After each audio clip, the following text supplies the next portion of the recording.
this video, we're going to talk about Vue.js and watching properties, watchers. So I'm going to open up VS Code to my project, and let's get into Google Chrome over here.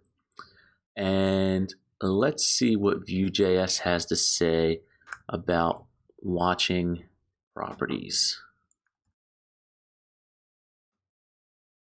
All right, watch details. An object where keys are expressions to watch and values are the corresponding callbacks. The value can also be a string of a method or an object that contains additional options. The Vue instance will call watch for each entry in the object at instantiation. Let's check out these examples. So they have data, and then they just have a bunch of numbers, A, B, C.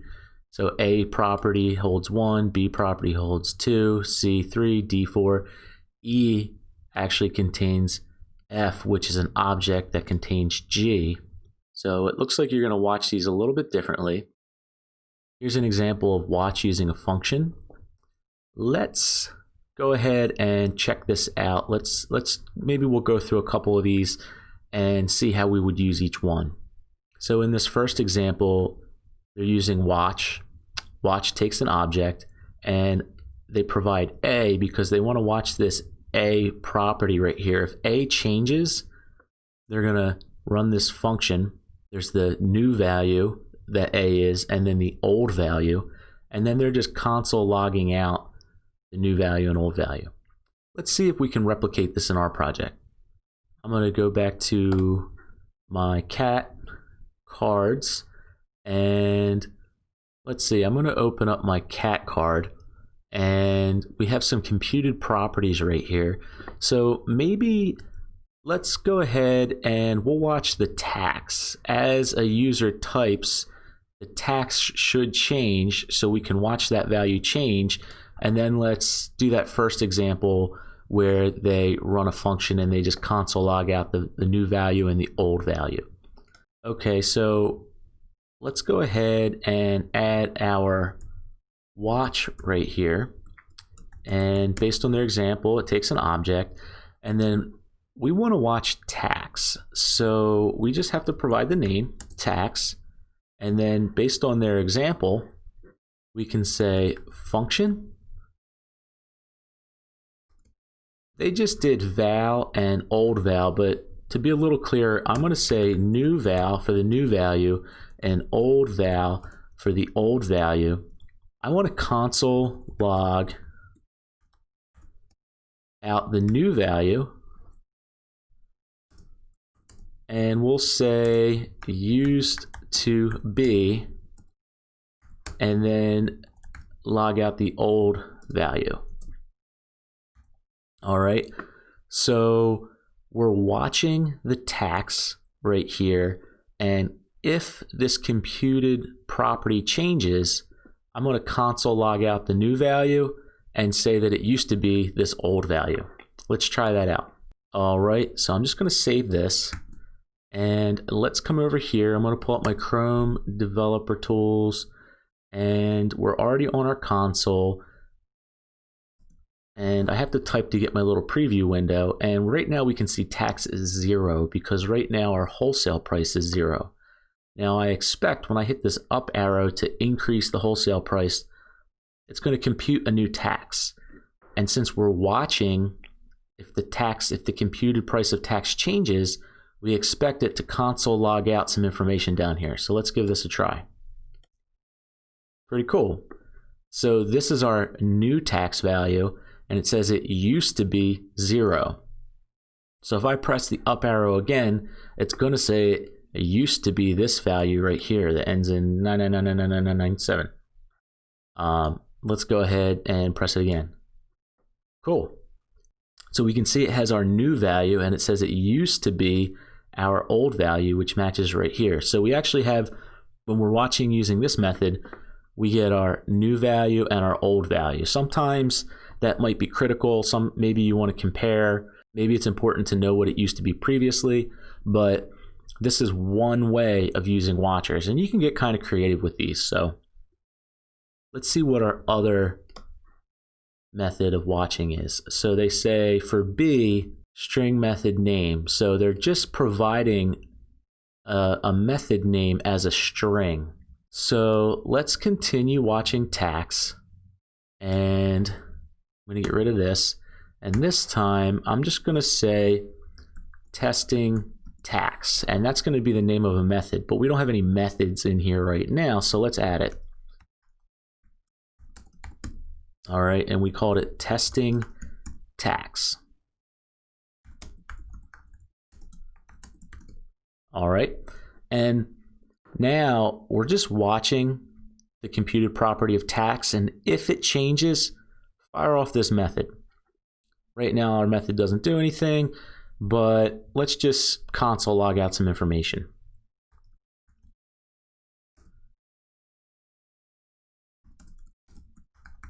All right, so we're just going to say tax has changed, and let me save that, and we'll come back over here. I'm going to refresh, and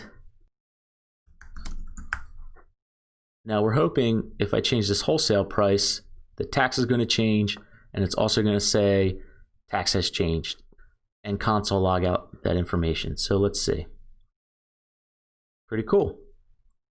So here's another way. If a property changes, and it doesn't have to be a computed property, it could just be a data property, but if a property changes and you're watching it, you can fire off a method.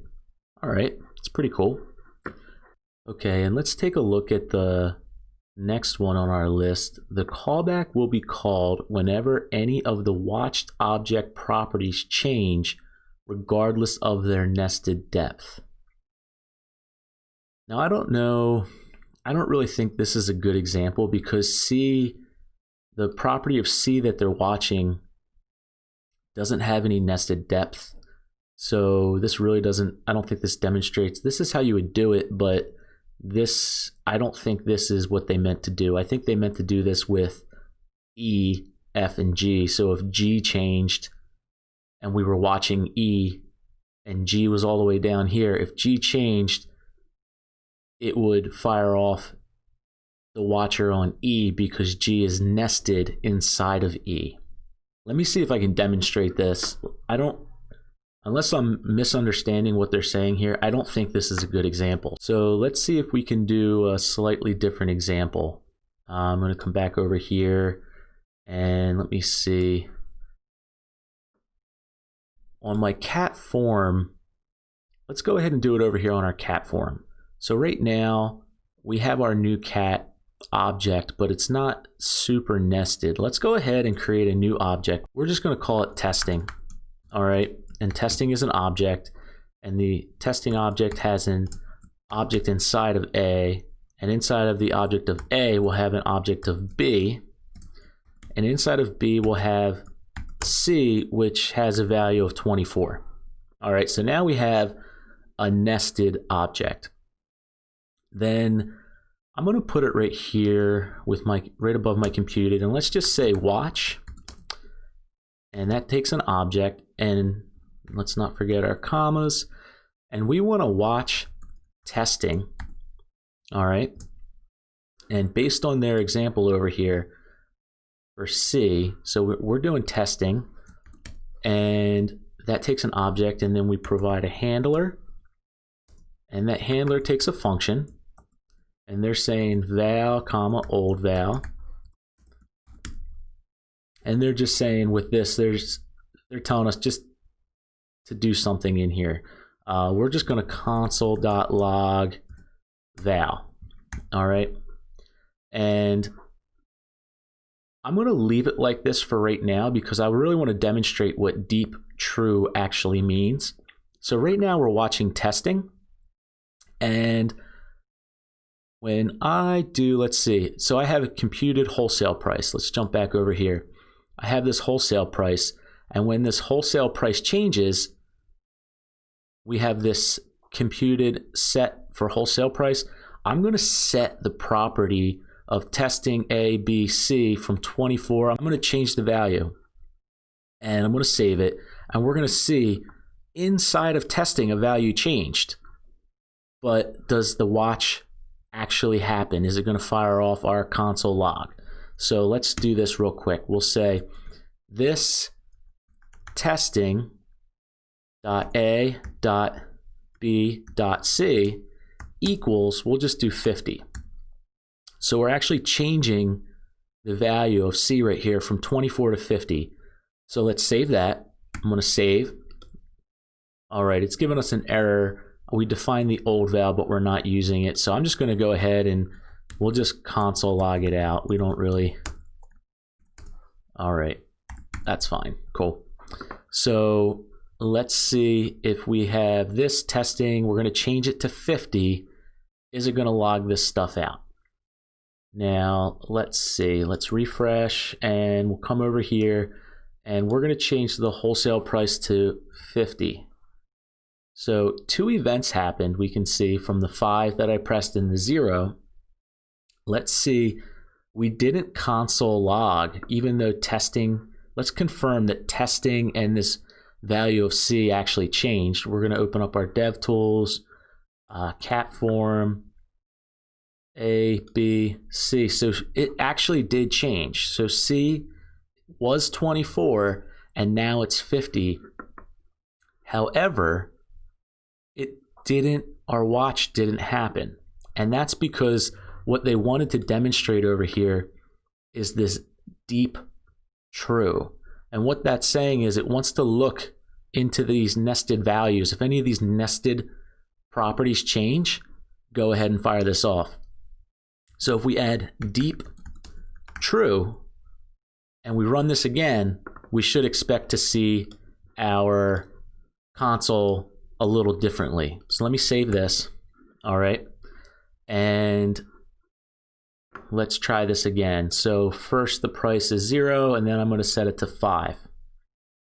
Okay. So we see our console's a little differently right now. Let's click A, B, C is now 50. So we had to use the deep true in order for this testing to fire when a nested property changed. So if there's deep nesting based on their description over here, the callback will be called when any of the watched object properties change regardless of their nested depth. So because of that nested depth, we added the deep true and we were able to see that the testing object, something within that testing object changed, and we were able to fire off this watch testing. I'm going to go ahead and put my cat form back to the way that it was because I don't really need this in here. Okay, so now that my cat form is back to normal, let me close this out. And we're going to look at our cat card, and let's look at these other examples. So right now we're looking at D, and they're saying D is kind of a combination of B and C if you look at it. So they're saying D takes an object. The way they're going to handle watching D, they're providing an object that has a handler. They want to fire off this method, and then they're using this immediate true. So let's go ahead and modify this. Right now we're doing watch tax. So let me get rid of this. And this time we're going to provide tax an object. And inside of that, we're going to have handler. And we still want to fire off this method based on their example over here. So we'll do tax testing. So we're watching tax. And if it changes, we want to fire off this handler tax testing. All right, let me save that. Let's just refresh all this and just make sure that that works. Take note of my console right now. It's clean. There's nothing in here. And I'm going to increase by 1. All right, so the tax has changed. I just changed it. Now let me refresh this. And their example says immediate true. Now let's see what that does. So if we come back over here and they're saying tax, provide our handler, and then they say we can add immediate true. Now what do you think this is going to do? It just refreshed automatically over here and it fired it off. So I'm going to refresh this again. And you see it immediately fired off this watch because we set immediate to true. So as soon as the component loaded, it fired off this watch function. It didn't wait for us to change something. But now, if we do, it's going to fire off every single time that we do. And you'll notice that I'll refresh again. You'll notice that it ran 4 times, 5 times, and that's because we're on our cat card, and our cat card is looping through our list of cats. So it ran 1, 2, 3, 4, and then this add cat form actually has a card here. It's hidden by default if we don't have a title in there. So it ran 1, 2, 3, 4, 5 times, and that's why you see the first one and then a loop of 4. So when we have this immediate set to true, it's going to automatically fire as soon as our component loads. It's not going to wait for it to change. It immediately fires, and then once it changes, it'll fire again. So that's pretty cool. I'm going to leave the last one for you guys. I want you guys to get in here and get your hands dirty. Do exactly what I'm doing. Come over here, read the API, and check out this last example. They're saying for E, which has E, nested F, nested G, you can pass an array of callbacks. They will be called one by one. So here's E. You see it takes an array, all right, from here to here. The first thing it's doing is just saying fire off this function of handle. Then it's got a comma. Then it's providing this different method of handling it. So this first one right here is basically your B right here, how we handled B. Then they put a comma. Then the next one they're doing is function handle 2. That ends right here. All right, so that's kind of like our A. All right, and then then after that one, so we have 1, 2. Then they're passing an object right here, and they're saying handler function. I couldn't read that. Handle 3. All right, and that is kind of like our C. So they created an array, and they're doing 1, 2, 3 watch methods based on E changing. So I'm going to leave you guys to try that out. Use what you learned in A, B, C, and D, and see if you can do this array, and just fire off a console log. Just console log out some information. That's how we test a lot of things. So I think that's pretty good for Vue and watching properties. I'm going to leave you guys with that. I hope you learned something in this video. Like I say in my previous videos, get in, get your hands dirty. You can watch and listen to me type and talk all day long, but until you get in there and you start pressing the keys on the keyboard, it's not really going to sink in. So get in there, try these out, all right? And if you haven't already, like, subscribe, hit the little bell icon, and I'll see you in the next video.